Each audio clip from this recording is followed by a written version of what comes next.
আসসালামু আলাইকুম, কেমন আছেন? আশা করি ভালো আছেন। আলহামদুলিল্লাহ আমরা সবাই ভালো আছি।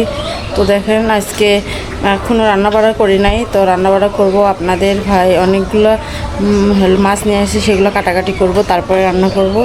তো এই যে এখানে দেখেন দেশি তেলাপিয়া নিয়ে আসছে। এই মাছগুলা খাইতে কিন্তু অনেকটাই মজার। এই মাছগুলো পুকুরে একবার দিলে আর দেওয়া লাগে না। এই মাছগুলা মানে পুকুর থেকে ধরেই নিয়ে আসছে।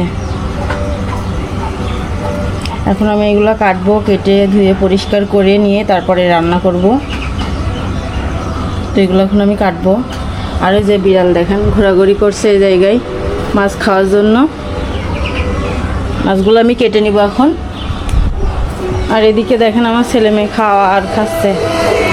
একজনা বসে আর একজনে এতটাই টায়ার্ড হয়ে গেছে, শুয়ে শুয়ে খাচ্ছে। দেখেন কি পরিমাণে টায়ার্ড সে। খাওয়ার মানে খাবার যে খাবি উঠি বসি সেই শক্তিটাও নাই, শুয়ে শুয়ে খাচ্ছে।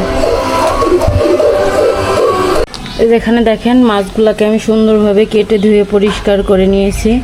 এগুলো এখন আমি ফ্রিজে রেখে দিব। এই যে কেটে ধুয়ে পরিষ্কার করে নিয়ে আসলাম। আর রান্না করার জন্য এই যে এই চারটা নিয়ে নিয়েছি। এই চারটা এখন আমি রান্না করব, পেঁয়াজি করব। তো ফাইনালি মাছ কাটা শেষ। দেখেন এগুলো সব কেটে ধুয়ে নিয়ে আসলাম, এখন ফ্রিজে রেখে দেবো মাছগুলো। এই যে সজনার পাতা ছিঁড়ে নিয়ে আসলাম, এটা এখন ভর্তা করব। দেখে দেখবো কেমন লাগে সজনার পাতা ভর্তা। এর আগে কখনো খাওয়া হয়নি, আজকে ট্রাই করব, দেখবো কেমন স্বাদ লাগে। তো কীভাবে কী করি দেখতে হলে আমাদের সঙ্গে থাকুন। আর যারা আমার ভিডিওটা দেখছেন একটা লাইক দিয়ে দিবেন। এই যে এগুলো এখন আমি পরিষ্কার করে বেছে নিব।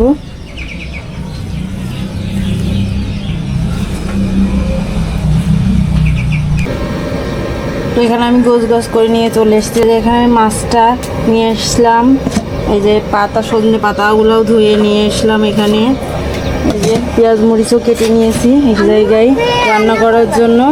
আর ভাবলাম অনেকদিন বেগুন ভাজা খাওয়া হয়নি, তাই একটু বেগুন ভাজবো, সেজন্য বেগুনটা ওখানে কেটে নিয়েছি। এই যে বাটা ঘষা করাও এখানে রেডি। এই চুলাটা জ্বালানো হচ্ছে। এই যে এই জায়গায় চুলাটা ধরে গেছে। এবার আমি কড়াইটা চুলার উপরে দিয়ে দিব।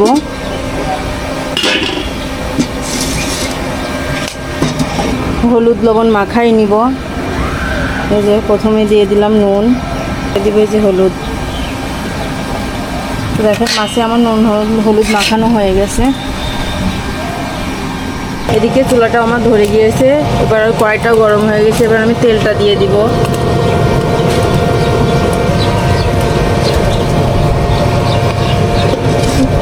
তেলটা গরম হয়ে গেছে। এবার এই তেলের ভিতরে আমি মাছগুলোকে দিয়ে দেবো একে একে। বিসমিল্লাহ।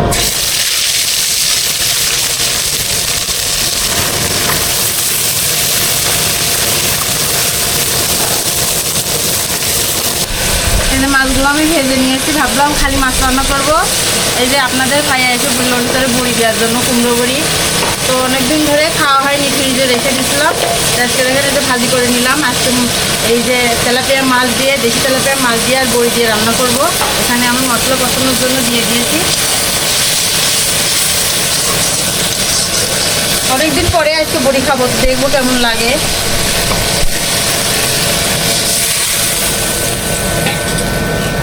তো বড়িগুলো আমি মশলার ভিতরে এখন দিয়ে দেবো, দিয়ে ভালো করে কষাই নিব।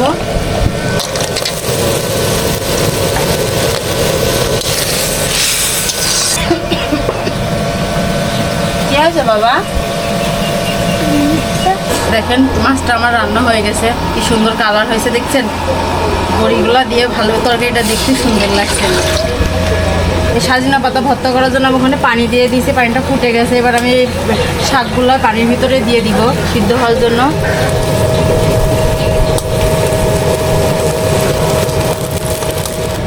আর এখানে আমি রসুন পেঁয়াজও কেটে রাখছি, এগুলো আমি এখন এর ভিতরে দিয়ে দিব।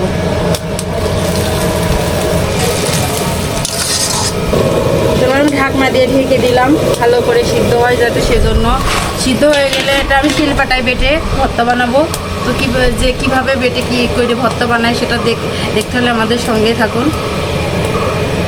রান্না বাড়া শেষ করে শাকটাও সিদ্ধ করে নিয়ে আসলাম। এখন এই যে শিলপাটায় ভর্তা করব। শিলপাটায় ভর্তা না করলে মজাটা পাওয়া যাবে না। এখন ভর্তা করে নেব শিলপাটায় বেটে।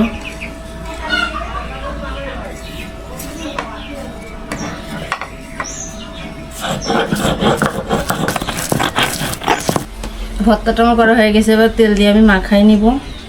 আসো, কে কে খাবা শেষে চলে আসি। এখন বেশি করো। এবার কি হবে? সারা খেতে হবে। তারপরে পাটের উপর ভাত না।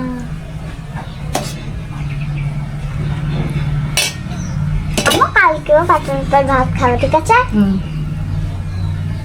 সেই গরম ভাতও গরম। বিসমিল্লাহ, খাই বলবা কেমন হয়েছে।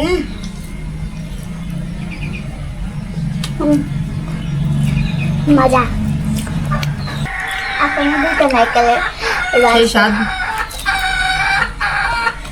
এর মতো ভিডিওটা এই পর্যন্ত। আমার ভিডিওটা ভালো লাগলে একটা লাইক করে দিবেন, আর যারা এখন আমার চ্যানেলটাকে সাবস্ক্রাইব করেনি দয়া করে চ্যানেলটাকে সাবস্ক্রাইব করে দেবেন। আজকের মতো এই পর্যন্ত। আল্লাহ হাফেজ।